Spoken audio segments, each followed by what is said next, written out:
railway system, go and get the buses back on, go and get the NHS to be formed.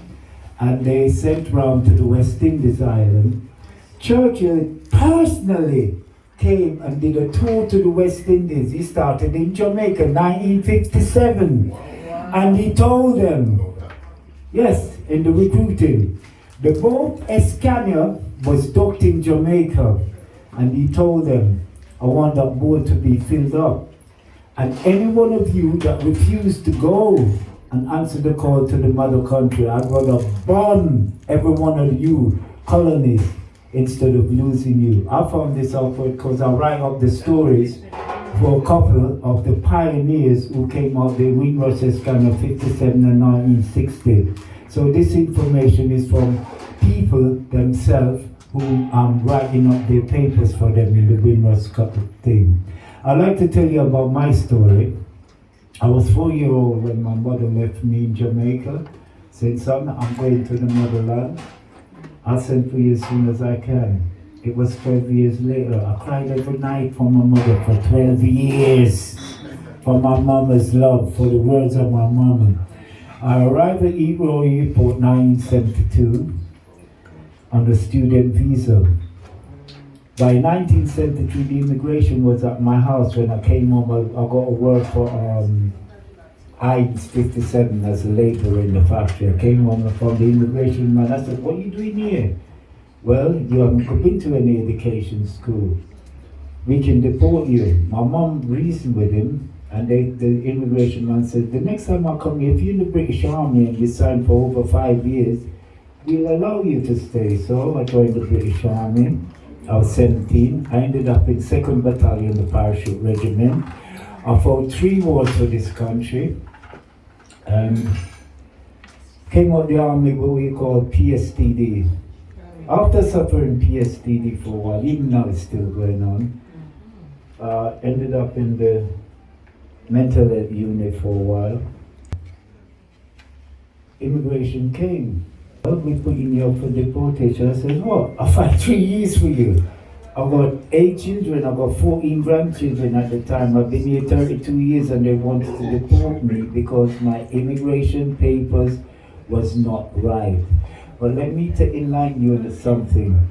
You have the thing, what you call, you see when you're a colony, you issue with a British, colonial, Jamaican passport. Yep.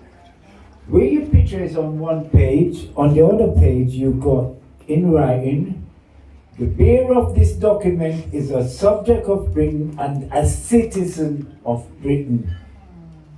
Do you understand this? And this is how the Windrush scandal came about.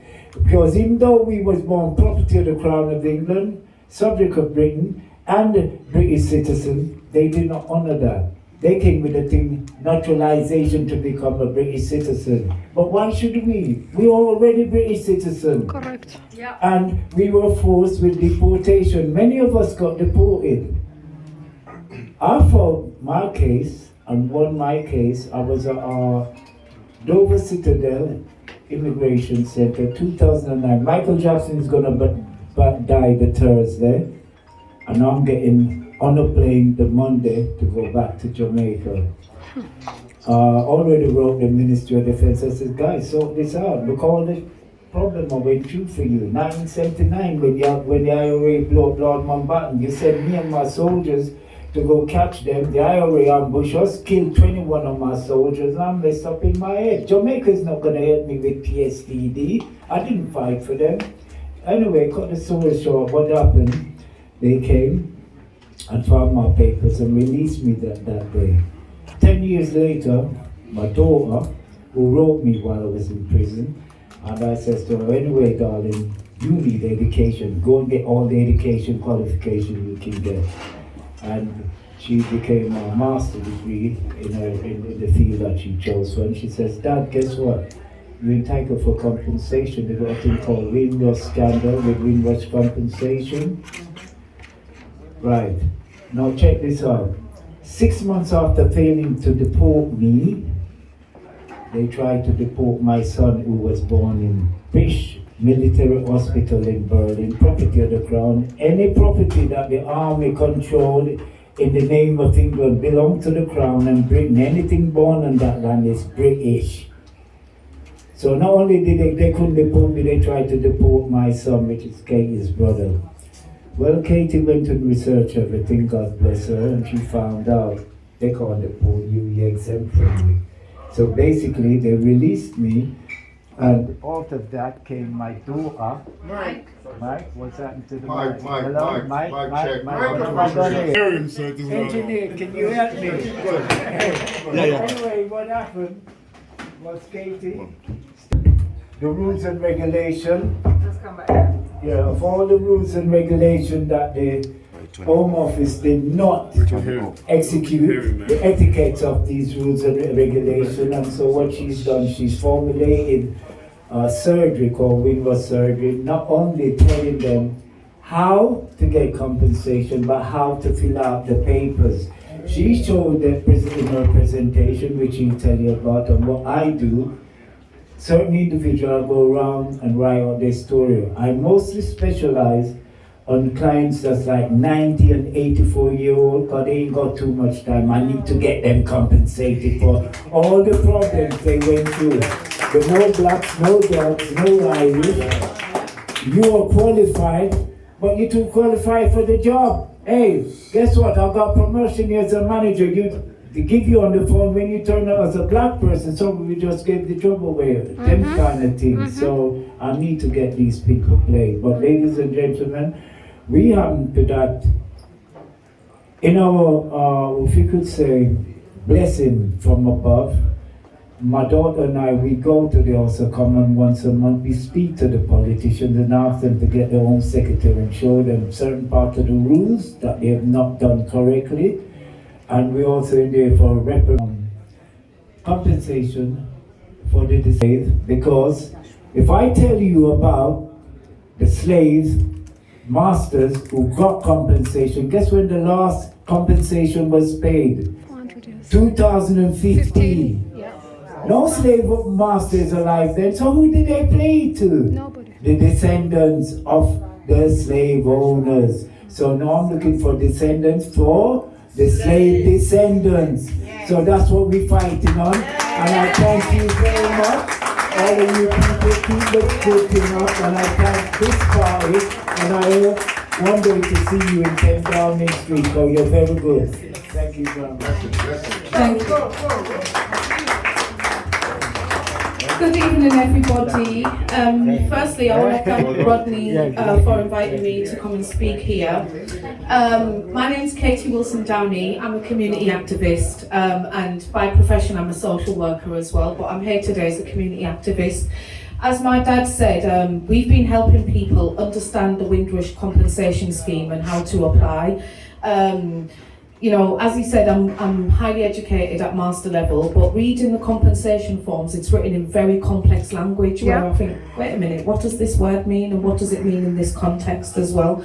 So if I find it complex to read, then obviously our elders that arrived here before 1973 or 1988, because there's two rulings, but they must find it hard, especially for those that didn't do education. So for those who don't know, in the Caribbean you have to pay for education, and it's still a third world economy. So unless your family have money, then you are not going to school.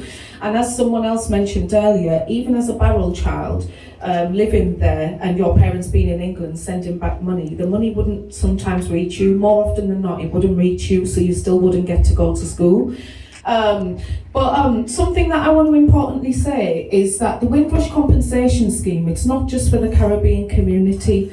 Yes, the ships only left from the Caribbean, and there's more than one ship. There are at least 8 ships that left from the Caribbean. But the ships only left from there, but it's actually open to people from all of the British Commonwealth nations.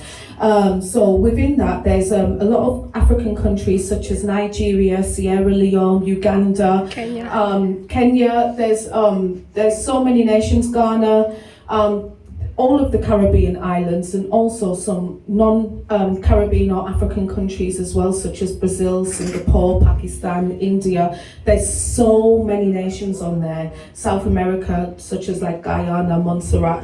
There's so many nations on there, and I want people to fully understand the scheme so that everybody has the opportunity to apply. Because although the ships may not have went to some of those nations, people still suffered and are still suffering today. If you come from a British Commonwealth nation and you arrived before the 1st of January 1973 or the 31st of December 1988, then that means that you are likely to be the Windrush generations, so long as you're from a Commonwealth nation. So that reaches out to so many people, and so many people have suffered. With the Windrush compensation scheme, there's a lot of myths about it. The Home Office have not promoted it properly. That's one of the reasons why I go out there and I tell people about the scheme. But I'm also, as an activist, I kind of stay up to date of what's happening in UK politics and international politics as well. But that's how I found out about the scheme, basically. I was in a community at a community event where somebody mentioned the Windrush compensation scheme, and when I went home and researched it, I saw the information online, and that was in 2018. And when I told my dad about it, he was like, "Oh no, that's not for me, man. This country won't give me any money." And I'm like, "Dad, look, I'm going to apply for you. You just need to give me the information." So I started off by writing out his application form, and then once we got so far down it, he started to write it then. But it's quite lengthy for the primary claimants, the elders who come before 1973 or 88. Their application form is over 40 pages long. Now, if you don't read and write, or you're above the age of 50, a 40-page document with complex language and so many questions, how are you going to, about incidents that happened so many years ago, how are you going to remember that information? It gives people so much anxiety, recalling the trauma, and then thinking, I don't have the evidence, that people just feel so put off applying for it. So what I done is I kind of simplified the information and put it in presentations in layman's terms, and I started to have events for free and encourage the community to come along and understand the application process. So far, me and my dad, we've been successful because it's not just for the people who arrived before those dates, but their children and other close family members as well. This information is not mentioned on the news. The news will make you believe that it's only for Jamaicans or only for Caribbeans that actually come before 73, when in fact, so long as you can evidence it, your children, up to 4 generations of your family can get the compensation. But it's number 1, if you understand the compensation scheme, and then number 2, what you write in evidence. And as some people said, there's so much anxiety around evidence. People just feel like it's not going to be worth it. So being a social worker, I understand how to legally request documents. You can request documents as a data subject access request, which is basically, it comes under the GDPR legislation. If we make that request to any official organisation in the UK, they have to, by law, provide all of the information on you, whatever you're requesting, by law, within 30 days. They don't have an option, it's not an option. So giving people that kind of advice and guidance is helping a lot of people apply to the scheme. So I won't keep everyone for too long because I can speak for England and Jamaica and all the rest of the British Commonwealth nations.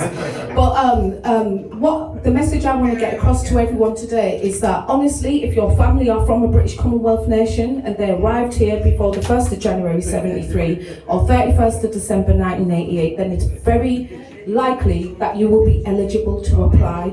I'm going to give out some business cards because I've got an online website where you can access all of my presentations for free. There's videos of me delivering the presentations for the people who are not that confident with reading and writing, and on there you'll get to see where all of my events are. Everything what I do is for free. So far I'm non-funded, but I'm so passionate about getting this information out to the community. There's money there, they are giving it to people. I got £20,000 as a British-born mixed-race person.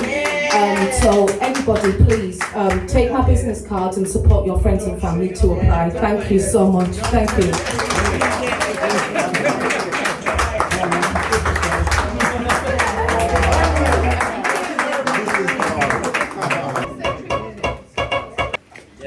Sorry, I just wanted to say.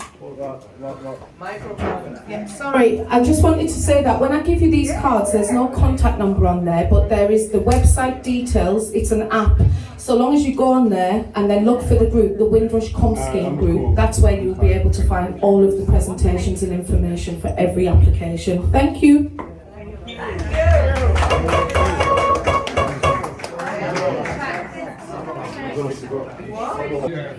you so much for the work that you're doing. Thank you for the work. Thank you so much for the work that you're doing with your dad. And what a sad story, but we want more people to hear this story. So yes, I'm just here invited we're celebrating. To thank Roger for his hospitality and hosting this 75 thing. Also, we have some very important questions that we need to ask. Events happening in North London. We need to know what we will do if Harry Kane leaves this year. He can leave. He can leave, yeah. Okay. Sorry? See you later, everybody. Actually, 1000 talk show, your number one talk show right down in town. And indeed, we're here celebrating Windrush.